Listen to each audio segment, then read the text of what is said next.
GK with એમમાં આપ સૌનું સ્વાગત છે। મિત્રો, આજના વિડીયોમાં આપણે સાહિત્યકારોના ઉપનામ જોઈશું। પરીક્ષામાં વારંવાર પૂછાતો ખૂબ જ અગત્યનો આ ટોપિક છે। આ રીતના પ્રશ્નો તમારી સામે જ્યારે આવે ત્યારે તમે મૂંઝવણ અનુભવતા હોય છે, જેમ કે પંડિત યુગના પુરોધા, મહાનવલકાર, સંગમ યુગના દ્રષ્ટા, સાક્ષર સિરમોર, સાહિત્ય દિવાકર, ખારા જળમાં મીઠી વીરડી, ગુજરાતી ભાષાના જાગૃત ચોકીદાર, નવી કવિતાના આદિપુરુષ।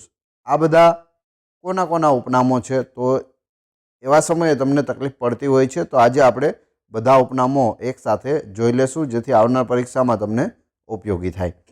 એ સિવાય લાસ્ટમાં તમારી ટેસ્ટ પણ લેવામાં આવે છે। આ વિડીયોની અંદરથી ત્યાં પ્રશ્નો પૂછાય છે, તો વિડીયો વ્યવસ્થિત જોવો અને ટેસ્ટ આપી તમે તમારું નોલેજ પણ વધારી શકો છો। પ્રથમ છે કલિકાલ સર્વજ્ઞ। કોનું ઉપનામ છે? હેમચંદ્રાચાર્યનું ઉપનામ છે। ત્યારબાદ આદિકવિ છે તે નરસિંહ મહેતાનું ઉપનામ છે। આ બધા લગભગ આમાંથી પૂછાયેલા છે પ્રીવિયસ પરીક્ષાઓમાં। જન્મ જન્મની દાસી અને પ્રેમ દીવાની એ મીરાબાઈનું ઉપનામ છે। જ્ઞાનનો વડલો એ અખાનું ઉપનામ છે। મહાકવિ એ પ્રેમાનંદનું ઉપનામ છે। પ્રથમ વાર્તાકાર એ સામળનું ઉપનામ છે। ભક્ત કવિ તરીકે આપણે કોને ઓળખીએ છીએ? દયારામને। દયારામ છે તે ગરબી માટે ફેમસ છે। જો ગરબા પૂછે તો વલ્લભ મેવાડા ભટ્ટ નામ આવશે, પણ ગરબી માટે ફેમસ ભક્ત કવિ દયારામ। લોકહિત ચિંતક અને કવિશ્વર કોના ઉપનામ છે? દલપતરામના છે। ત્યારબાદ ગદ્યનો પિતા, યુગ વિધાયક સર્જક, નવપ્રસ્થાનકાર તરીકે ઓળખાય છે નર્મદ। આ નર્મદના ઉપનામ છે, યાદ રાખી લેજો। પંડિત યુગના પુરોધા, મહાનવલકાર, સંગમ યુગના દ્રષ્ટા અને સાક્ષર સિરમોર એ ગોવર્ધનરામ ત્રિપાઠીના ઉપનામ છે। બધા જ યાદ રાખજો, આ બધા જ પૂછાયેલા છે। અભેદ માર્ગના પ્રવાસી મણિલાલ નભુભાઈ દ્વિવેદીનું ઉપનામ છે। સાહિત્ય દિવાકર, ખારા જળમાં મીઠી વીરડી, ગુજરાતી ભાષાના જાગૃત ચોકીદાર, નવી કવિતાના આદિપુરુષ કોના ઉપનામ છે? નરસિંહરાવ દિવેટિયા। સાહિત્યનો ચમત્કાર તરીકે પણ તેઓને ઓળખવામાં આવે છે અને ગુજરાતી ભાષાના જાગૃત ચોકીદાર 2 થી 3 વખત પૂછાયેલું છે। આદિ નવલકથાકાર સમર્થ કવિ કોણ છે? નંદશંકર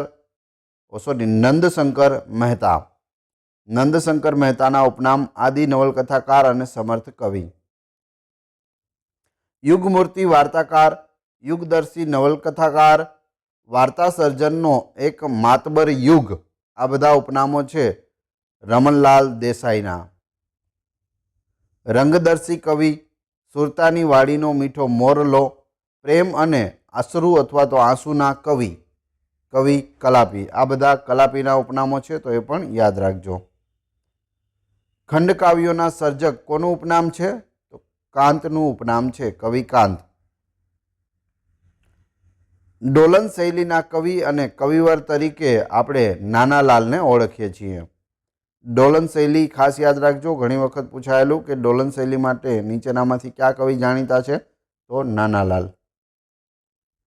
વિડીયો પસંદ આવી રહ્યો હોય તો લાઈક કરી દેજો અને તમારા બધા મિત્રો સાથે શેર અવશ્ય કરજો।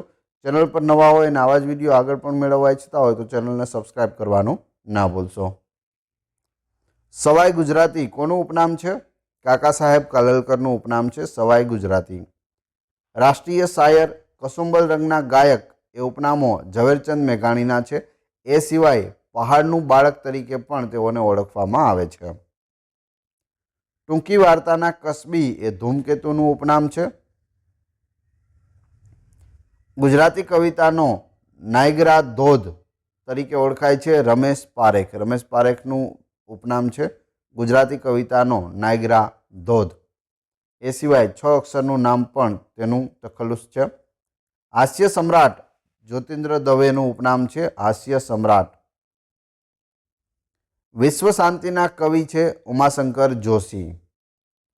સમર્થ સોનેટકાર બકર ઠાકોર, બળવંતરાય કલ્યાણજી ઠાકોર, જન્મસ્થળ ભરૂચ, સોનેટ માટે જાણીતા, સોનેટના પિતા। નાટ્ય સાહિત્યના પિતા રણછોડભાઈ ઉદયરામ દવે.